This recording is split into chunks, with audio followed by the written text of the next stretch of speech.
Hello and welcome to What's the Story Ghost. I'm your host Annette. And I'm Steven. And today we are on episode 59. Why are we recording in the dark? You hate recording in the dark. The last time I turned the lights on, you were all like, ooh, turn off the lights. Yeah, that's because it was Halloween. So today we are going to Italy? Italia. We have to stop doing the funny accents. We're not funny. We crack on? Yes.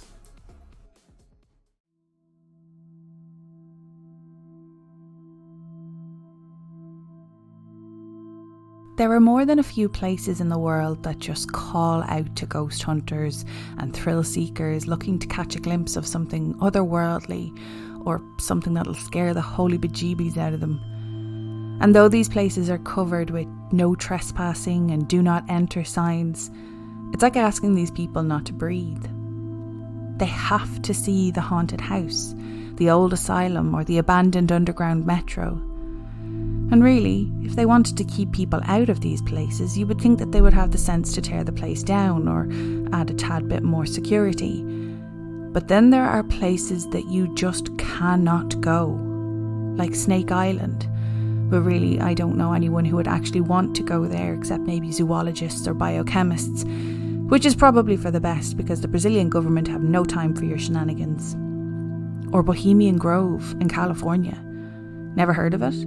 Well, that's probably because you're not an absolutely filthy, dirty, stinking rich man. Since 1873, Bohemian Grove has hosted top-secret meetings for the richest and most powerful men in the world.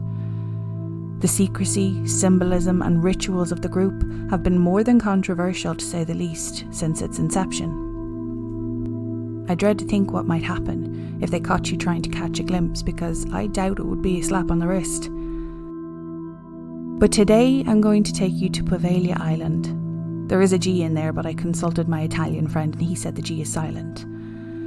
As interesting as this island is, with its seriously dark history and some of the spookiest stories, you will be arrested on sight if you're caught on the island. And sure, you can get a water taxi if you're lucky enough to find someone who'll bring you.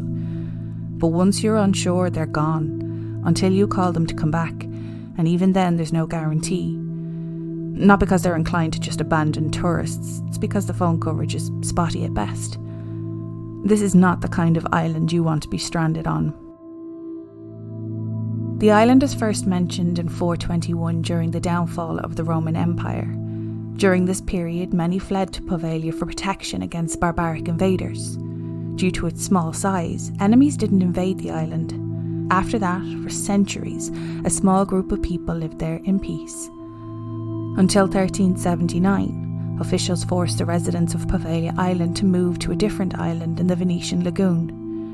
They built an octagonal fort and turned Poveglia into a military outpost, armed with naval artillery to strictly control the lagoon.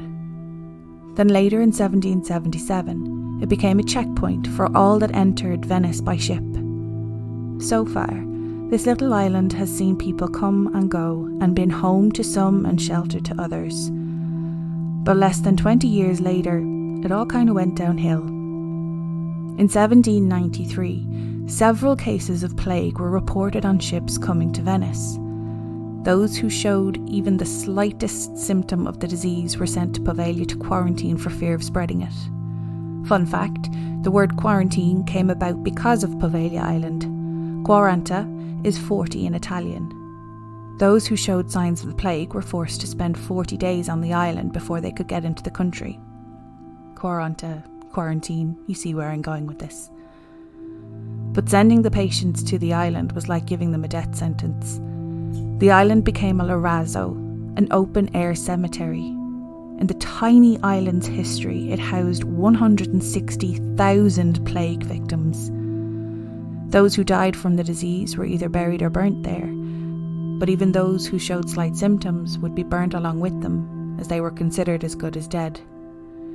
They burned the corpses to stop the spread of disease, but it's said that even now 50% of the island's soil is made up of human ash. Now, there may be no scientific proof as to the island's actual soil consistency, but it lends credence to the sheer number of people who died there. Even though this was a very dark time for the island and for Venice itself, paranormal enthusiasts reckon that despite the 160,000 souls who call Poveglia their forever unresting place, those are not the souls that are tormented. No, of course not. Their disembodied voices would barely be heard over those patients cared for by the mental asylum built in 1922. Sadly, the asylum doesn't have a great reputation of having the intention to remedy the mind or rehabilitate the person. When one was sent to Poveglia, one did not return home. It seems such a foreign concept today, well, not totally foreign, but back then if you presented yourself to the world in any way other than the neurotypical way of life, you were deemed unstable and at risk of being sent to the island. But if you were sent there purely on the basis that you were a little eccentric by today's standards, I imagine it wasn't long before you felt your sanity slipping away slowly. Even if you are of a sceptical persuasion, you have to admit, if you were ever going to see ghosts anywhere, it would be Poveglia Island. I'm not alone in this belief. An article was written by Sophia Rita Gada showcasing the same opinion. She wrote, according to a local legend, the patients of Poveglia Asylum reported that they saw strange shadows, probably belonging to the ghosts of plague victims, and that they could not sleep at night because of the wails of the suffering spirits. Obviously, doctors did not believe them. It said that patients were also subjected to torture, sometimes even to death. An evil doctor performed cruel experiments on them, even performing lobotomies, believing that this cruel treatment could cure mental illness. Without anaesthetic or concern for sanitation, the doctors used hammers, chisels and drills in this hideously wicked and painful procedure. He supposedly saved his darkest experiments for special patients whom he took to the hospital's bell tower. Whatever he did there, the screams from those being tortured could be heard across the island. Consequently, the doctor was tormented by the ghosts who drove him insane, to the point where he supposedly attempted suicide by jumping from the clock tower. I say supposedly, as others believe he ran to the clock tower to try and escape something that was chasing him. And he didn't jump, he was thrown from the clock tower. Nevertheless, allegedly a nurse witnessed his fall, and according to her, he didn't die from the fall, but from a mysterious fog that choked him to death. There are still occasional quiet and calm nights when you can hear the bell tolling across the bay, despite it being removed many years ago. In 1969, the structure was permanently shut down, the island abandoned for the second time, and has remained uninhabited, well, except for the seemingly haunted ghost population. The remaining buildings, a hospital, church, and a shelter for boats, are crumbling away with time. A mere €200 will get you a water taxi if you really want to set foot on the island. Otherwise, it's a time-consuming, death-by-paper-cuts worth of paperwork to get there. Fishermen today still avoid Poveglia Island. They literally navigate around the area widely. When the skies are clear, you can allegedly see skulls and bones under the surface of the water. If a skull or bone is accidentally caught in the net, the entire catch is thrown back into the deep. The fishermen rather take the loss than take the risk.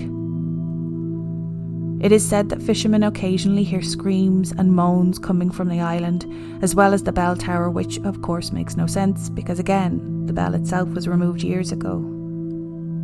There have been sightings of a spirit called Little Maria on the island for over 400 years. It's most likely that she died from the plague. Her heartbreaking cries fill the air as she wanders the beach. Spirits from the time when the island was used as a psychiatric hospital can also be found there. During his time in the hospital, Pietro, a man with 2 amputated legs, travelled through the hospital in his wheelchair. The corridors seemed to be filled with the sound of the phantom wheelchair racing. In addition, a young female spirit is seen regularly. She has a terrifying expression on her face. People say she's scared of the mad doctor who still performs his sick experiments here. A pair of huge eyes have been seen just below the water's surface, and people see faces behind the windows of the hospital. Along with a spirit named Federico, she is said to be seen constantly grinning and laughing out loud. The government attempted to auction off the island in 2014. They were unsuccessful when the only bid they received was $704,000, which is of course a lot of money, but not for an island. But how would you even advertise a place like Poveglia? You can't really say 17 acres of private island, own boat dock and buildings in need of modernisation, when it's actually 17 acres of land that can't be cultivated due to ash-infested soil, a boat dock and buildings likely to crumble if you stare at them too hard, and ghostly neighbours that aren't likely to move on anytime soon. What do you think of that story? That was really cool. It's a little bit spooky trying to record in the dark. What the hell were we thinking? There's 2 separate incidents of plague, I think, that hit Europe. One in the 1400s and then again in the 1700s. But there's very little I can get, like, with the asylum details. They were very sketchy with what they kept and what they didn't keep, which obviously scares the holy bejesus out of me, because if there's nothing there, then obviously they're trying to hide something. There's a couple of videos that I watched on YouTube of people going to the island. 1 or 2 were like, oh, you know, it's very expensive, and then another crew that were obviously a little bit more well endowed with their money were like, yeah, it's about 200 quid. And I'm like, that's not too bad if you're going specifically on a ghost hunt. I don't think that our friends, for one, who honeymooned in Venice, would have had it on, like, you know, the list of top places to go on your honeymoon or on your travels. But if you're going specifically to, like, scare the holy bejesus out of yourself, this place is okay. Picture Waverly Hills meets Transallegheny, building styles, more dilapidated and still kind of falling to pieces. Oh, it doesn't even have to be that scary to be, like, I remember staying in a bedroom, kind of like a little motel situation. Glorified body, go on. Yeah, it was I think I best described it as a motel, a French version of a motel. Okay. It was one of the times I went to fly hang glide, one of the first times I went over there. Yeah. I got the bus up and the campsite and stuff was closed, so I had to stay in the bus, and the bus driver was nice enough to actually tell me there was a place to stay. It was actually where he turned his bus around. Do you not have somewhere planned to stay? I was planning on camping. I could not. It was just thrown together, yeah. But so I remember staying there, and I wasn't sure if the lock on the door worked, so every little startle annoyed or scared me. So I put an empty Coke bottle on top of the handle, so if the door handle was open, it would have dropped and made a noise. But every little creak and every little, it's the same as when you're at home on your own, or, you know, obviously when you're, I want to say, a child and not a fully grown adult who decided to go hang gliding. But it's the same when you're a kid. Any of the tiniest little noises that you can normally make sense of when it's daytime. The egg cartons in the wind that time I went camping in my mum's back garden. I think we spoke about that. But we were saying about how this reminds you of Transallegheny and other places. There was 2 places that this in my mind I went to, and one was, I don't know if you know, I would have told you about this book, Papillon. Yes. We actually discussed it on the podcast before. We did, and one of the chapters was he went into a leper colony, and in my mind, there was no pictures in the book, so it was how I painted it in my head, and when you were describing it, it was very similar. Yeah. But I was like, that's what I was googling a second ago. I was like, I wonder if it's not close. If Poveglia is in Italy. Yes. And this Papillon was sent to French Guiana, which is north of Brazil, probably nowhere near. No. But you know what though?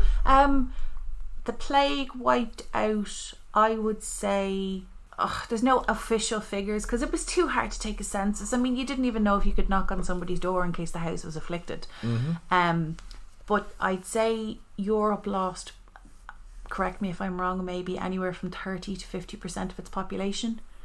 Sounds about right. But then again, as I said, there was 2 different waves of plague.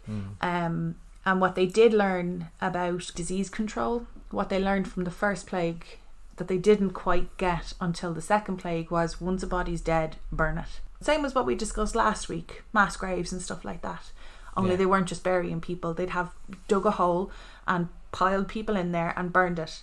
Do you know what other island that this reminded me of? And I'm looking at a picture there, it's quite small. But do you remember when we took the boat, your dad took the family on the boat and we stopped at Lough Key? Yes! And do you remember when we docked up? Can you get onto that little island? You can, but you're not supposed to. There's signs everywhere saying private property, don't get on it. Oh, it is private property? Oh, it's 100% private property. They have signs up because it's such a touristy area. But the closest you'll get, I suppose, is the Loch Key swim. Yeah. So if you do the short swim, you swim in front of it. But if you do the long swim, you swim go around the whole island. Around the whole island, yeah. It had dawned on me that it might be private though, because there's a little castle under or something, isn't there? In Loch Key, yeah.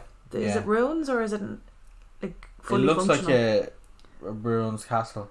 There's other ruined castles in the vicinity of it, because I vaguely remember staying in the scout campsite nearby, and some of the older scouts, like the patrol leaders and adventurers, were allowed to hike off one of the nights, and we set up a bivvy camp, which is just basically make a shelter out of tarps, and we lit a small fire, and there was a ruined castle that we were told not to climb, but we totally did. So there's other castles around Loch Key. Tell me that you haven't done that up by where your mum and dad live. I will tell you that because my mum listens to this show. I never got a chance to, but where I lived there was called a Rath, the area, but I mean there's hundreds of castle ruins pretty much anywhere along the Shannon, because obviously they're not going to build castles anywhere that doesn't have a running water source. So some of the times when we were on the boat with my dad, we'd be passing by and you're just soaking in the history. But yeah, these are the pictures of the island. It's not small. It's not huge, but it's not small. But this is what I was trying to explain to you about the how the building is kind of falling to pieces. I don't know what it is, right? But broken down walls, broken down ceilings, broken down stairs. They're all whatever. That's structural. But there's something eerily spooky for me about peeling paint or chipped paint on a wall. It just ages a building so much. Yeah. Even the big guys though, the ghost hunters, or I don't know if history.co.uk or whichever one it is, the big YouTubers have all gone and they've all said, yeah, it was great, but I have no intentions of going back. It's probably one of the spookiest places I've been to. Yeah. I watch pretty much the same YouTubers, but there's so many times that they've been like, oh my god, the place was amazing. I feel like I could have kept going and I could have seen more and I could have adventured more, but this is one of the few places that they're just kind of like, yep, it was great, won't be going back again. And I'm like, I really don't think that has anything to do with a €200 taxi. Is that €200 each way, I wonder? I don't actually know. That's the building there with the trees growing through it? Yeah. There's vines everywhere. Vines on vines on vines. I'd say back in its day, it probably was a pretty looking place, because as you're coming up to it, it actually looks like it's a building that is still completely running, and the structure on the outside doesn't look like it's dilapidated at all. But like this one here, the vines have somehow managed, I don't know if it happened before or after the roof fell down, but the vines have gone across where the roof would have been. I'd say the vines, I'm looking at it now, the vines grew across the existing roof and weren't catered for, and they're so like creeper the floor vines, of the attic or something like that, the roof itself, or it was a flat roof building or something, or it was just the trusses left, but they're creeper vines and they'll degrade the integrity, and then the roof obviously just fell in. Yeah, I'd say leaving the vines. And it's mad though, because there's some buildings in here, there's some rooms that I couldn't tell the difference, especially after I found out about the asylum and the wicked awful doctor. There's some parts of the building that I don't know if it's like, I don't know if it's a big fire in the kitchen or if it's part of like where they used to perform all of their horrible experiments or something like this. There's some industrial looking machines still left. What is that picture? I have no idea. This? Yeah. My first assumption was awful things, terrible, crazy. And then I was like, I wonder, is it a hyperbolic chamber? Because that's used in some therapies. And then I was like, or it's a big oven where they used to cook bread. Yeah, and what is it? I have no idea, Stephen. It clearly is out of order at the moment. It looks like some sort of weird cradle to put someone in, and then it slides into the isolation chamber. Like a really retro MRI machine or something. Yeah, now that you mention it though, it could be for making bread. So I'm not wrong. Okay, cool. Well, you're not right yet, but it does. I'm looking at the one in the foreground of the photo, and bars to the left looks like it's something to sit it up on. It does. To rest it on. I fell down no rabbit hole this week. Okay. And I also have no characters. No, well, I didn't expect you to have any characters. Sorry, I should rephrase that. Annette didn't create any characters for me. No, don't blame me on this, okay? If you take that out. I managed to scrape a story together while having 2 very, very sick babies with chest infections. Seriously, they sound like they've been smoking 40 Rotmans a day. That's where my Rotmans went. But I will come up with an extra special episode next week, or an extra special rabbit hole. But for this week, it was a short and sweet episode.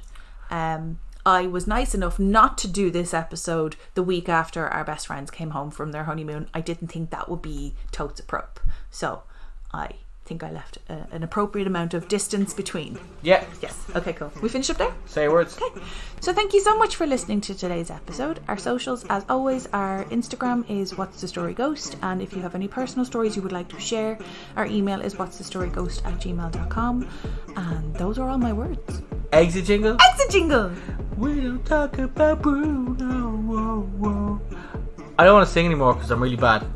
Bye. See, no one's going to know what the song is about because Mark's the one who